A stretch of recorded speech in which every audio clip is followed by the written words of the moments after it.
Dubai is a beautiful modern city on most people's must-travel list, and after spending a week there ourselves, we can say it will not disappoint. But Dubai is also known for being an expensive destination, and many budget travelers out there might wonder if they could be priced out of a trip here. Well, in today's video, we're going to share with you every penny we spent, as well as share with you some tips we picked up along the way. So let's get into it.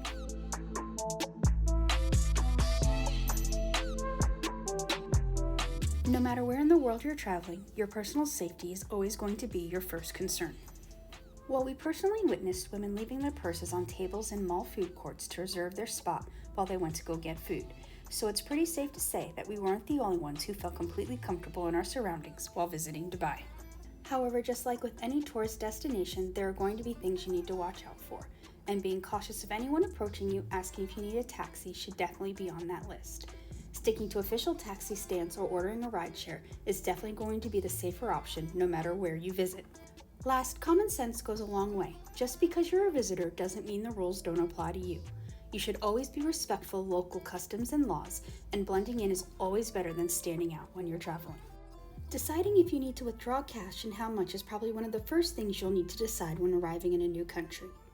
In the end, we did not end up withdrawing any local currency during our visit, and here's why. We always travel with some small denomination US currency, and found the few times cash was needed, we could easily use the 1s and 5s in our pocket. And of course, the main reason is because credit cards are accepted everywhere. Just make sure the one you're using doesn't have any foreign transaction fees to avoid pricey hidden costs. Forgetting Dubai is built on a desert is actually pretty easy to do once you're immersed in the bustling city, so you definitely need to plan for the heat. Of course, balancing the things you do in a day with a mix of indoor and outdoor activities is a perfect way to beat the Dubai heat. You also need to know that Dubai is not a walkable city. You cannot walk from Old Town to downtown or from downtown to the Dubai Marina, so using public transportation or a rideshare are really going to be musts. Lastly, remember, you don't have to do it all. Spending some time at the pool or on the beach is also a great way to experience Dubai. While everyone's travel budget varies, everyone has one. So know yours and plan your trip based on those numbers. Once you set your budget, you have to stick to it. Don't get lost in the endless high-end shopping and incredible experiences Dubai has to offer. Our normal per-day travel budget is $100, but after all our research and deciding what type of experience we wanted out of Dubai, we increased that to $150 per day. And now as we move into our budget breakdown, I'll share with you each category we spent money in, and at the end of this video, show you our total trip cost and our daily averages.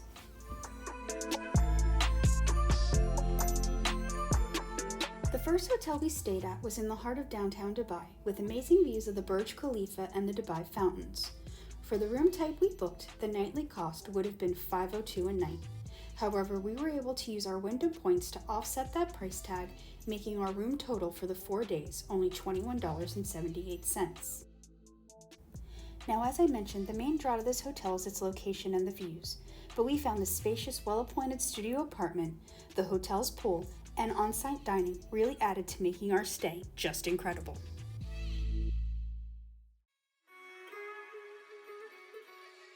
On the 5th day of our trip, we packed up and headed to the Palm Jumeirah to experience the other side of Dubai. At check-in, we were upgraded to a 2-bedroom suite, but the room we booked at this location would have cost us about $433 a night. But again, we used our points to save that nightly cost and only paid $10.89 in taxes for our 2-night stay.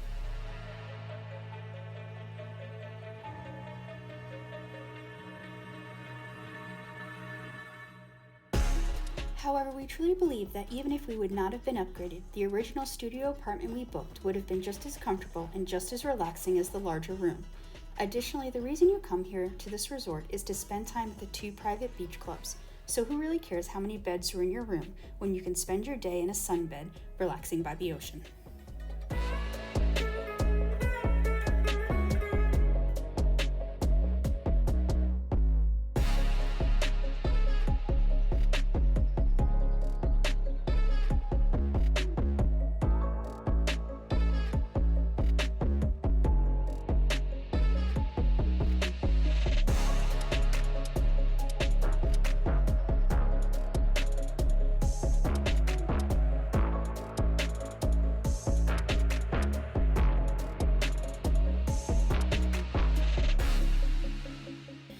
for those of you who don't play the points game, or for those of you who are like us and these Wyndhams are not in your normal budget, don't worry, I hopped on bookings.com to show you some affordable room options for the same time we stayed in Dubai. I always use the filter option to make my search results more manageable by setting both my budget and my preferred hotel rating.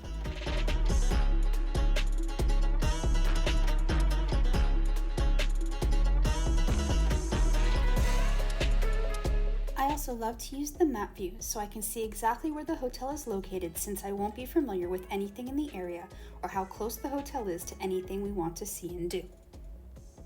During this quick search, I was able to locate 3 properties that would have been within our weekly budget, had the amenities we'd want in a hotel, and their location would be easy to get out and explore Dubai.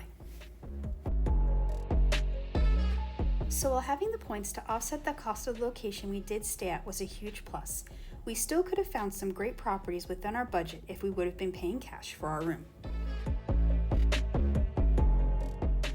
Where you eat in Dubai is definitely going to dictate how far your food budget is going to go. And even before we started traveling, we liked going to food courts to eat, simply because everyone could get exactly what they wanted.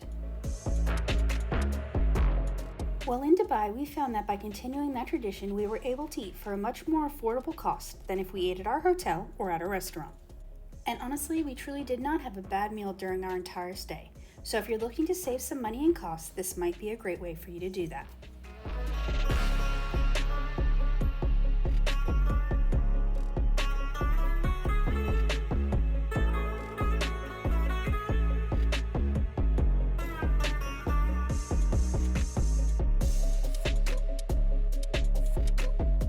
Dubai has a great public transportation system. It is clean, inexpensive, and super efficient. The only real drawback to it is that after you get off at your stop, you may still need to walk to reach your final destination.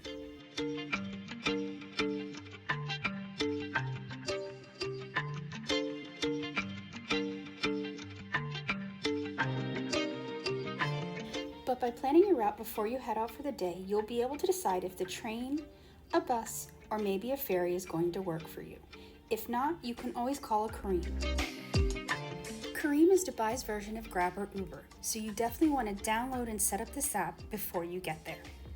And because we didn't, that's how we ended up paying $20 for an unofficial cab that would have cost us about $8 if we'd been able to call for that rideshare or even been able to locate an official taxi stand.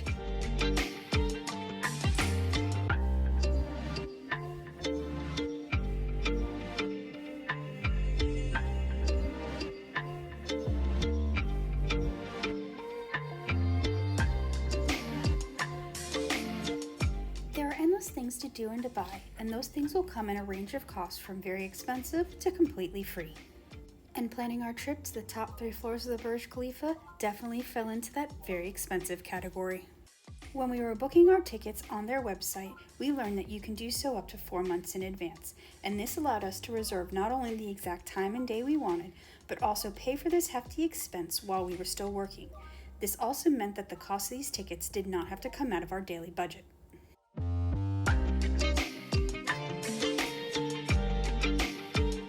The other thing we really wanted to do was get out of the city and out into the sand, and booking a desert safari with a dinner and a show was the perfect way for us to do that.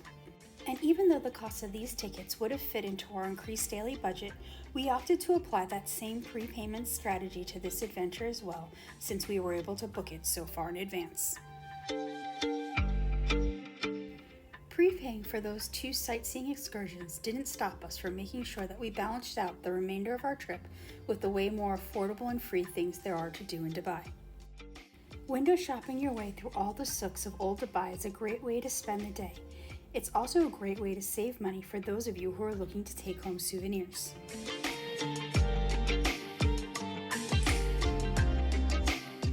Then when you need to get indoors to cool off, go spend some time in the Dubai Mall. Even if you aren't going to shop, seeing all the really cool features they have in this mall is a great way to wait for the sun to go down so you can experience the nightly fountain show as well as the Burj Khalifa light show.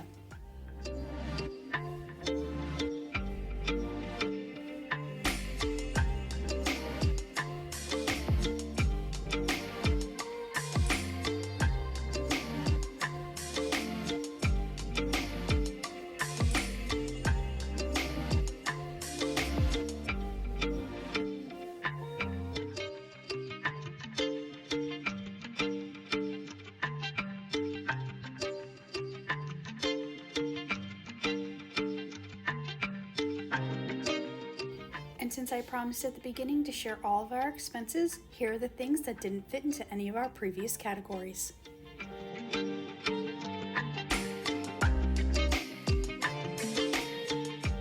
Lastly, let's talk about cell service. When we went through customs, we were each given a free tourist SIM card. This was a physical SIM card that had to be inserted into your phone that was valid for 24 hours and gave you 10 gigabytes of data for free.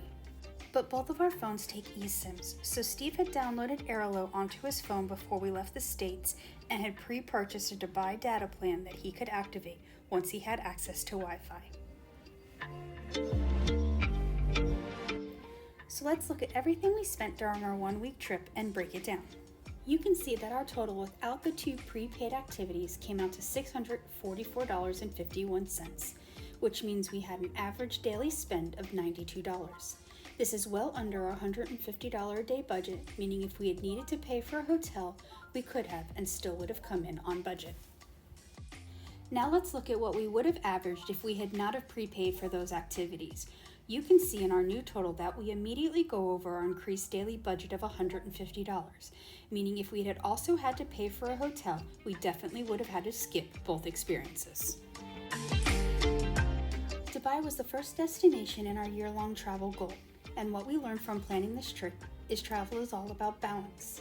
You are not always going to get to do and see everything you want if you're traveling on a budget, but you can still make the very best of any trip to any destination if you're willing to put the time and research in at your planning phase.